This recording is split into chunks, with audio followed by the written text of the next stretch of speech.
¿Cómo están? Otro programa más aquí en Te Invito a un Café, donde tenemos diferentes invitados que cada semana estamos hablando sobre diferentes temas que ocurren en la ciudad de Concordia o temas de interés también.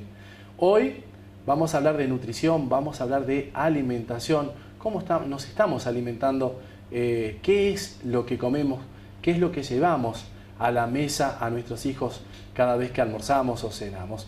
Es por eso que estamos con una invitada, a Mabel Bear de Saks. ¿Cómo estás, Mabel? Bien, gracias. Bien. Bueno, hablamos de alimentación, ¿no? Sí. Y uno dice, bueno, ¿qué tipo de alimentación estamos llevando a nuestros hijos? ¿Qué tipo de alimentación estamos llevando a nuestra casa? La alimentación es importante y la alimentación que estamos llevando hoy en día es la alimentación rápida. Es la alimentación del correr, ¿no es cierto? Porque es fácil, vamos al supermercado, llenamos el carro de cosas que con un poco de agua solucionamos, pero no analizamos ni leemos las etiquetas, ni vemos las cosas que estamos poniendo en la mesa, sobre todo de nuestros hijos. Hemos perdido nuestra identidad, nuestras tradiciones, nuestra manera de comer alimentos sanos. Y también por esa causa cosechamos muchas enfermedades. Hemos perdido la huerta en la casa también. La huerta en la casa, los que comen huevo de gallinas sanas, el gallinero, que siempre en toda casa había un gallinero, a las gallinas se les daba las sobras de la comida, ¿no? Hoy en día ya sabemos que los alimentos son con alimentos balanceados, de criaderos, etc. Hemos perdido el amor por la cocina, por la preparación de un alimento. Un alimento preparado con amor, como hacían nuestras abuelas cuando nos hacían unos ñoquis, cuando nos hacían su pan, ¿no es cierto? Todas esas cosas que eran naturales, que se ponían en la mesa y la familia comía y se alimentaba, se nutría, y cosas sencillas. A veces pensamos que no, pero eso me va a hacer un pan, no, es más caro, yo compro pan. No es más caro. No es más caro y estamos a la larga. Y estamos dando salud. Estamos viendo que todas las cosas, si yo le digo cuando charlamos así con la gente, lean las etiquetas. Fíjense que todo está cargado de azúcar, por ejemplo. El azúcar está en todo, ya sea como azúcar o como jarabe de maíz de alta fructosa. Y eso va dejando acidez. Es uno de los graves venenos, podemos decir así, de nuestra época. Contanos cómo te iniciaste en esto de la nutrigenética, que tiene que ver con un cáncer que padeciste. Claro, yo me inicié, digamos, me tocó en carne propia. Tuve hace 10 años, en el 2006, va a ser 11 años, fui diagnosticada con un cáncer de páncreas. Un profesional me envía a Buenos Aires, me dice que vaya al Hospital Argerich, que es un hospital donde hay todo, digamos que lo estudian a todo esto. Entonces me dice, allá es el mejor lugar donde te van a poder decir qué hacer con esto, ¿no?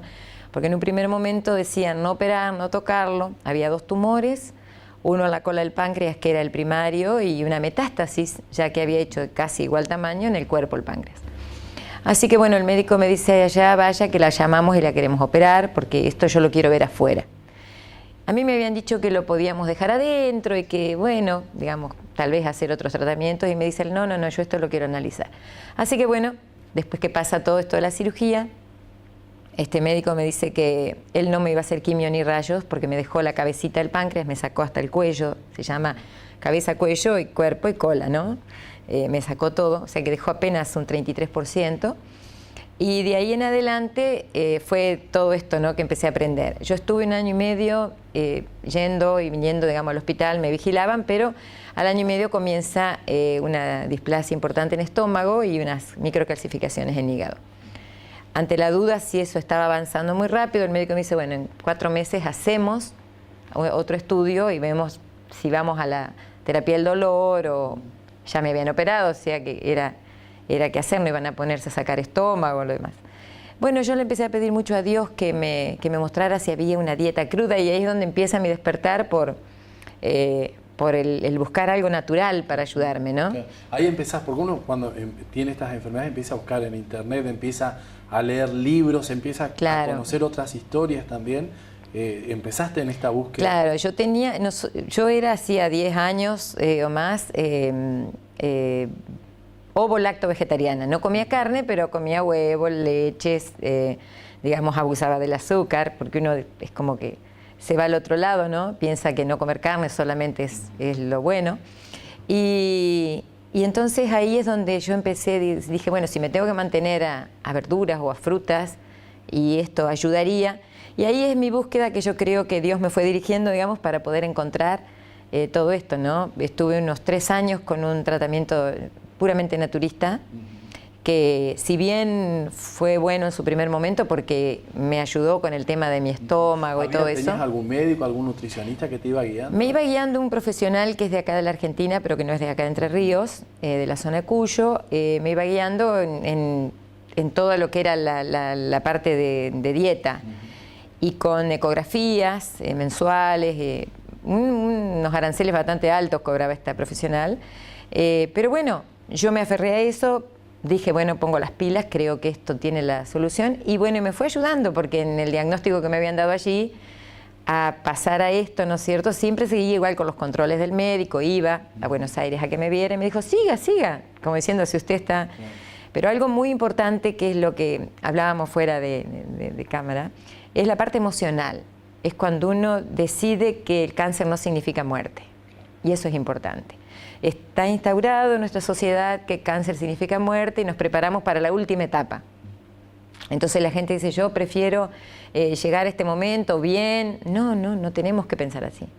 Nosotros tenemos que pensar que el cáncer es una enfermedad como cualquier otra y que el cuerpo está preparado para salir. Pero nosotros le tenemos que dar las herramientas. Claro. Contanos qué te pasó cuando cambiaste este hábito de comida cruda. Claro, yo cambié la dieta que esta profesional me daba era básicamente fructívora.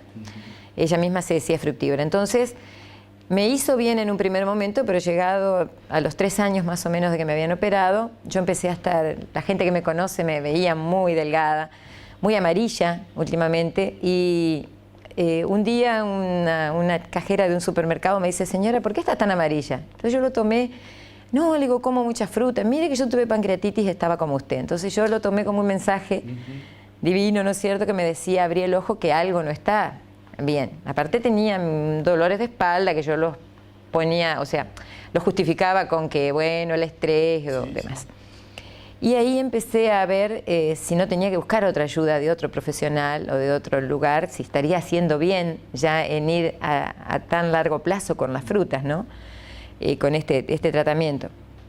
Y ahí escuché de un profesional en Perú, en nutrigenética, que de ahí viene todo esto, que cuando lo llamé me dice, el cáncer es fácil, son 7, 8 meses que podemos ver resultados. Lo que pasa, entre las cosas que me dijo, hay que sacar todo lo que es azúcar, fructosa, y cuando me dijo así yo pensé, pero si yo estoy comiendo prácticamente frutas todo el día, yo comía un día por medio, 4 veces a la semana frutas. ¿Cualquier tipo de fruta de estación? Sí, era horarios regulares, pero no había límites. O sea, si comía 10 mandarinas, me comía 10 mandarinas, no había. La fruta dentro del estómago claro, muchas veces fermenta y se convierte en alcohol. Claro, y yo lo tomaba como que, bueno, la fruta es sana, sí, la fruta es muy sana, pero mi organismo no estaba preparado para recibirla en ese momento. Y el exceso, todos los excesos son malos. Eso es lo que nosotros, lo que aprendí a través de la nutrigenética, ¿no? Que nutrir nuestros genes, o sea, nutrir nuestro ADN que tenemos en cada célula, el tener una comida equilibrada significa tener equilibrio, no irnos ni a la derecha ni a la izquierda. ¿Y este equilibrio qué significaría, por ejemplo? Y este equilibrio, ¿qué empezaste a descubrir? Claro, ahí, bueno, por un tiempo este profesional, ¿no es cierto?, me sacó las frutas. Me dice, porque claro, el dolor que yo sentía en la espalda era una presirrosis que ya tenía. O sea, ya tenía mi hígado alcohólico. Claro. Ya me habían dicho aquí en una ecografía que me había hecho que tenía hígado graso. Y yo decía, ¿de qué hígado graso? Sí, vivo a frutas, ¿no? No comía harinas, incluso en esa época no había harinas, nada, era solamente frutas y por ahí un día lentejas o acelga con un puré de papa, que eran ocasionales y una vez al día solamente. El resto del día era jugo de uva, fruta, jugo de naranja, leche de almendras, o sea, muy, muy linda, muy rica, porque todo lo que es dulce llama y a uno lo tiene allá arriba, ¿no es cierto?, por el azúcar. Claro. Pero eso me había ocasionado una presirrosis. Entonces él me dice, para empezar a curar el hígado vamos a sacar todo lo que es fructosa, miel, azúcar, vamos a empezar con el equilibrio. ¿Cuál es el equilibrio y en qué consiste? Yo a veces cuando doy charlas uso un delantal, que yo creo que vos lo viste en una foto, que es un círculo que simula un plato, ¿no? La mitad del delantal está en verde, es un plato semáforo, diríamos, ¿no? El verde, este 50% son fosfatos, son todas las verduras. De esta otra parte tenemos un 30% en amarillo, como el semáforo verde-amarillo, ¿no es cierto?, que es precaución, ¿no?, que es un 30% donde están el azúcar de cadena larga, le vamos a decir así, que son los hidratos de carbono, ¿no es cierto?, en los cereales integrales y los tubérculos, que son papa, batata y mandioca. Por eso esas papa, batata y mandioca son verduras, pero no están en el grupo verde, sino que están con precaución, en el 30% del amarillo. Y ese 20% que tiene el plato en rojo es la parte proteica que tenemos que incorporar a nuestro organismo. ¿Cuál sería la proteína? De origen animal, huevo, leche, carnes, y de origen vegetal, oleaginosas y legumbres. Pero no podemos poner todo en el mismo plato. Lo que yo aconsejo es usar una oleaginosa y una legumbre. Ponemos en el plato la mitad de este lado verduras, supongamos que tenemos nuestro plato, la mitad es verdura, el 30% son cereales integrales. ¿Qué hacen los cereales integrales? Al no ser refinados, no son una azúcar rápida. Necesitan de un proceso metabólico para llegar como azúcar a la célula. Esto cuando ingresan al estómago. Cuando ingresan al estómago. Entonces, en la combinación de esta parte verde, digamos, del plato, de los fosfatos, que son reguladores de función los fosfatos y son totalmente alcalinos. Entonces, esa mitad del plato me hace de escoba para la acidosis o para las cenizas que me va a dejar esta otra mitad del plato. Entonces, yo cuando termino de comer un plato así, logro tener un equilibrio en mi organismo. Ahora, me gustó algo que comentaste, el tema de alcalinidad, ¿no? Que el pH en el estómago, muchas veces sabemos que hay un pH normal, claro, neutro, o tenemos acidez o alcalinidad, que los extremos son malos también. Claro, nosotros tenemos que mantener el pH, nuestro pH neutro, ¿no? Es como una tablita donde tenemos, cuando nosotros compramos cintitas de medir pH que se consiguen, que lo ponemos en saliva, lo podemos poner en orina, lo recomendable es ponerlo 3 a 4 horas después que almorzamos o de que desayunamos. Entonces nos va a decir lo que nosotros comimos, si nos alcalinizó, nos acidificó o nos mantuvo donde nos tiene que mantener, en el medio. 7,45 sería, 7,42, 7,45 sería lo ideal. No llegar a 8, digamos. Pasando el 8, llegar al 9 ya sería desastroso, estar demasiado alcalino. ¿Qué quiere decir demasiado alcalino? Mucha cal. Ese es uno de los riesgos de la gente que abusa del bicarbonato, por ejemplo. Dice, el bicarbonato es alcalino, entonces todo el día bicarbonato. No, es exceso. Entonces, ¿cómo hacemos el equilibrio? Con las cosas naturales que tenemos. Comiendo la mitad de nuestro plato verduras y la otra mitad del plato sabiendo combinar inteligentemente. ¿Por qué solamente un 20% de proteínas? Porque son las que más acidifican. Carne, leche, huevos, legumbres como serían porotos, lentejas, ¿no? Todas esas arvejas secas, y oleaginosas como son todo lo que es nueces, semillas, chía, girasol, todas esas semillas son lo que más acidifica el organismo. Pero la gente come al revés. Come el 75% casi de carne, y un poquitito de alguna ensaladita y un poco de arroz. Para justificarse. No, pero comí, claro. Estaba. O tomate con cebolla, ¿no? Claro. Yo como todos los días tomate con cebolla, ¿no? Claro, Entonces ahí vemos que ya en el desayuno no se come así. Entonces ya la del desayuno pasó a ser ácida, porque es leche, queso, tostadas y, digamos, es eso. Entonces ya directamente no tuvimos escoba para el desayuno. Y en el almuerzo también vamos dejando cenizas, vamos a decir así, vamos dejando acidez. Entonces no es que de un día para otro vamos a ver esto, sino que va a ir prendiéndonos el organismo distintas lucecitas, ¿no? Nos va a ir diciendo, mirá, tené cuidado que ya no tengo por dónde pasar, ¿no? Ya hay mucha basura, mucha ceniza, y eso nos va a ir mostrando que tenemos que hacer un cambio. Claro. Ahora, mucha gente puede estar semanas enteras con acidez y dice, no, es algo que comí hoy y es algo que lo viene arrastrando, ¿no? Es como la persona que dice, tomo agua y me hace mal, no es el agua, ¿no? Pues, quería preguntarte también por algo que comentaste vos, el tema de los refinados, ¿no? Yo pensaba, ¿cuánto de nuestra comida, cuando uno hace un balance de lo que comimos en el día, tiene que ver con azúcares? Y todo, casi todo. Porque todo lo que es refinado, las maicenas, las harinas blancas, que la mayoría de la gente come fideos, pastas, ¿no? Las harinas blancas, las maicenas, la papa, la batata, la mandioca, las féculas, todo eso es refinado, todo eso es azúcar. Si bien, si nosotros lo comemos en esta forma, va a ser un azúcar de cadena larga, pero no refinado, porque nosotros lo vamos a comer integral. Tenemos un abanico de cereales integrales que no los conocen, no se conocen. Yo lo aprendí mucho esto en este viaje que hice a ver este profesional que es de Perú. Contame quién es para que la gente... Es un investigador en genética, su nombre es Nimer Simeón Montes. Él hace 25 años más o menos curó a su papá de un cáncer terminal de 2 meses de vida. Entonces, él como que le pidió permiso, como lo habían desahuciado a su papá ya para morir, entonces le dijo, papá, vamos a hacer una cosa, vamos a cambiar tu alimentación, porque no es solamente alimentación, es estilo de vida. Nosotros tenemos un 54% del cambio de alimentación, pero después tenemos que ver un 20% en el estilo de vida, que significa el sueño, el dormir las horas adecuadas, el descansar bien, el ejercicio físico, ¿no es cierto?, que es importante, el aire puro, el oxigenarnos, el respirar aire puro, el agua por dentro y por fuera, o sea, no solamente en los baños, sino en lo que tomamos, el agua como terapia, ¿no?, el ejercicio, la confianza en Dios, ¿no es cierto? Todo esto tiene que ver, la alegría de vivir, el vivir con agradecimiento. La Biblia dice, el corazón alegre es buena medicina y el espíritu triste seca los huesos. Ya la Biblia nos estaba hablando de la osteoporosis, que hoy todo el mundo tiene osteoporosis. ¿Qué es la osteoporosis? Es el espíritu triste. Y te encontrás con personas que consumen un montón de productos que con agregados... Claro. Y si yo tengo todavía esa genética o esa herencia o esa predisposición y agrego cosas que acidifican mi organismo, lógico, voy a desencadenar en una enfermedad de estas.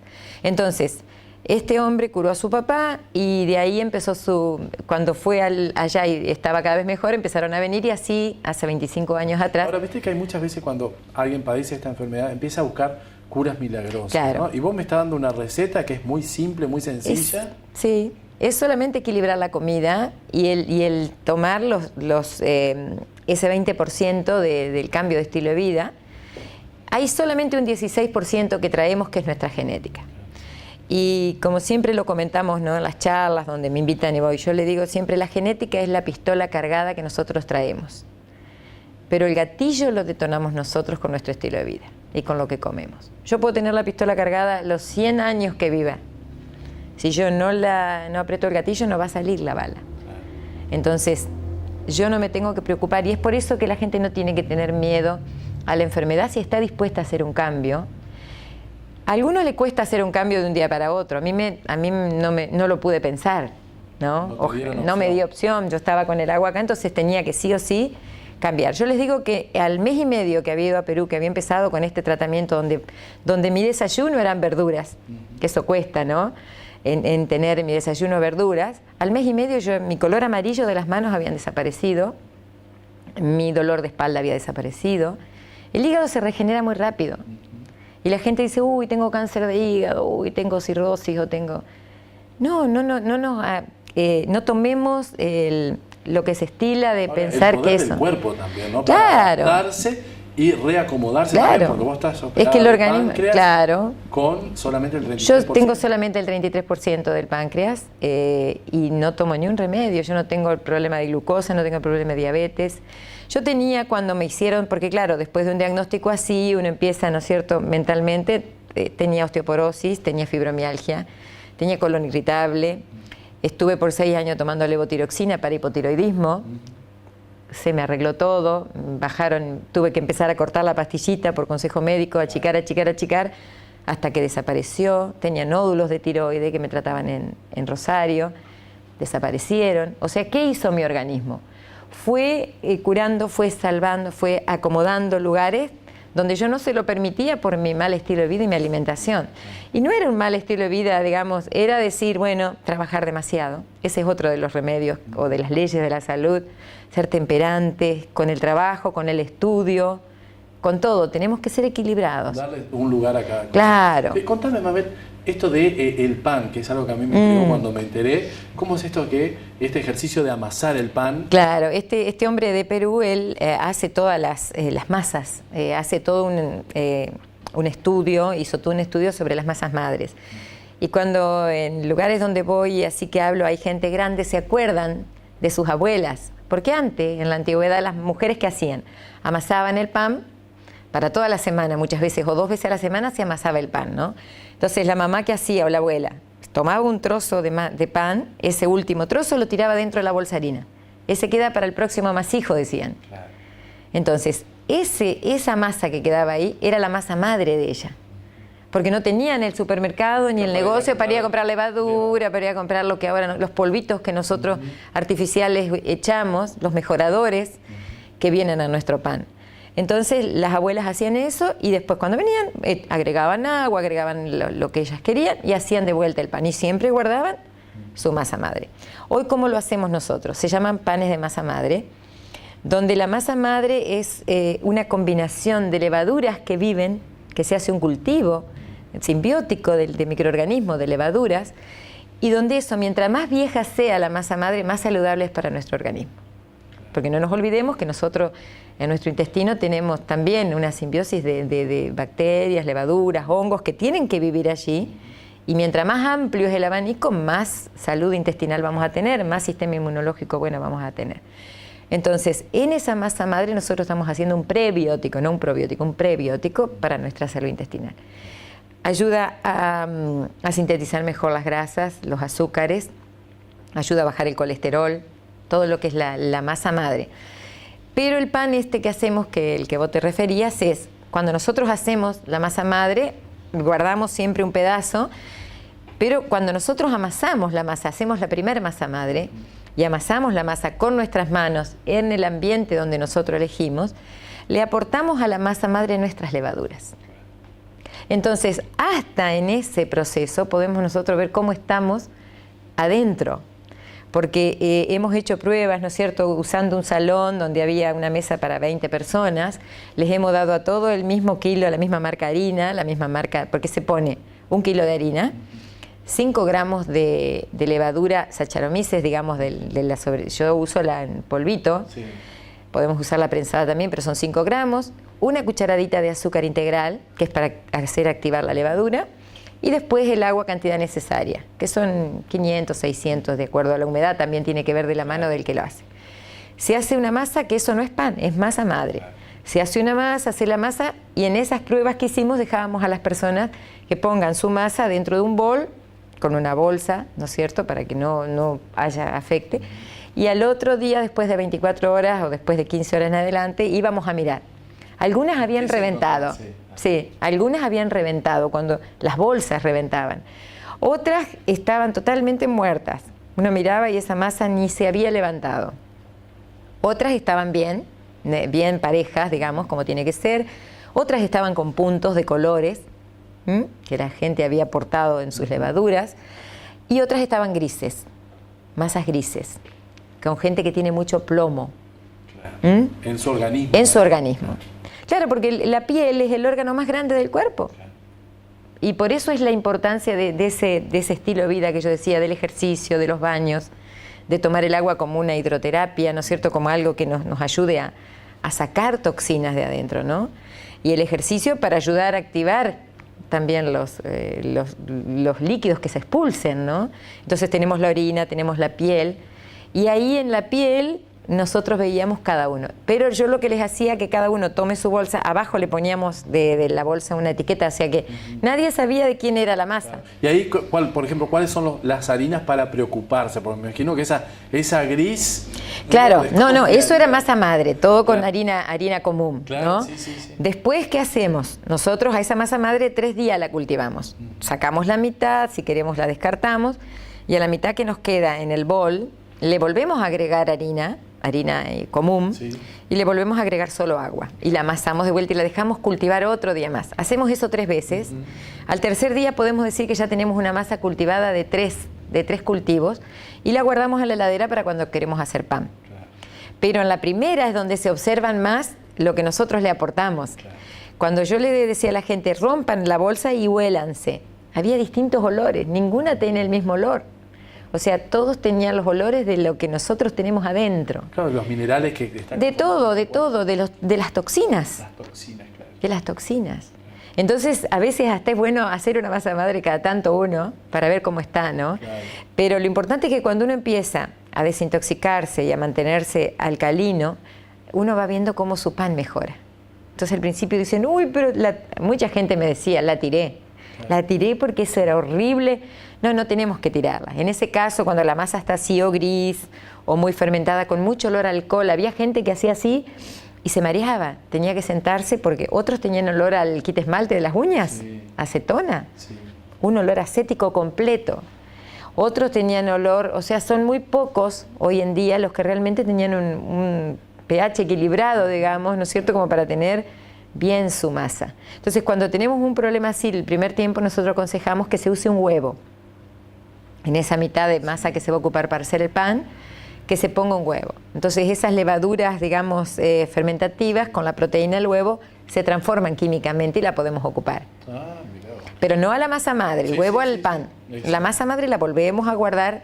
¿Por qué? Porque como esa masa madre, por ejemplo, la que yo tengo en mi casa tiene 4 años más o menos. ¿Cuál es el consejo? Por ejemplo, vos das muchas charlas, viajas mucho. Sí, donde me invitan voy. Como decimos, ¿no es cierto? Esto es, de gracia recibimos del Señor, de gracia también damos. O sea, acá no hay ni un yuyo milagroso, ni un agua milagrosa, ni una pastilla. Se aconseja a afrontar, por ejemplo, las enfermedades, no dándole de comer a lo que la enfermedad te va a pedir, o sea, en el caso del cáncer, y se le ayuda a la gente en las hierbas que los rodean.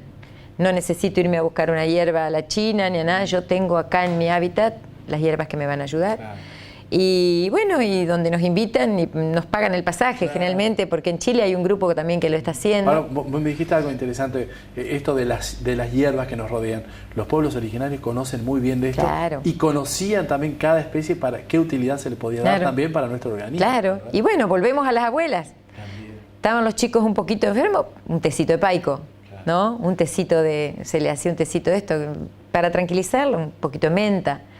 Pero se ha perdido porque vamos de vuelta al principio. Es más práctico tener en la cartera unas pastillas y me tomo una pastilla y bueno, ya pasó y me tomo otra para dormir y me tomo otra para la digestión entonces es más práctico, lo tengo en la cartera, que ir a lo natural, a comer mejor y a tener, digamos, las hierbitas que nos rodean, que si están en nuestro hábitat es porque son para nosotros, ¿no? Bueno, quiero agradecerte, Mabel, por esta charla, linda charla de aprender un poco, claro, desde tu experiencia, cambios positivos que podemos hacer en nuestra, claro, vida también. Hay que ir haciendo cambios, lo principal es ir dejando las cosas que son más ácidas, comiendo cada vez menos, como dijimos, ese grupo rojo, ¿no?, de proteínas.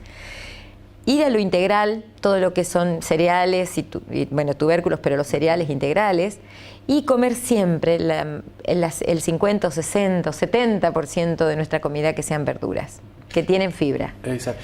¿Tu Facebook lo utilizas muchísimo? ¿La gente lo puede visitar? Sí, lo pueden visitar. Yo lo dejo abierto porque generalmente lo uso solamente para poner por ahí recetas o algún artículos interesantes. A veces salen fotos de dónde viajamos y de cosas que pueden servir, ¿no? Para eso lo estamos utilizando. Perfecto. Bueno, muchísimas gracias. Bueno, gracias a ustedes. Hemos hablado con Mabel Bear de Sachs, una persona que vive en Los Charrúas, ella, pero gentilmente hoy la tenemos aquí en la ciudad de Concordia, hablando sobre nutrición, hablando sobre nutrigenética, hablando sobre esto desde un caso vivencial de cómo ella sobrepasó a su historia de un cáncer. Así que la verdad que me parece súper interesante esta charla y tiene que ver con esto, con los pequeños hábitos que podemos comenzar a cambiar nuestro estilo de vida también, para tener una mejor vida también en nuestra existencia, ¿verdad?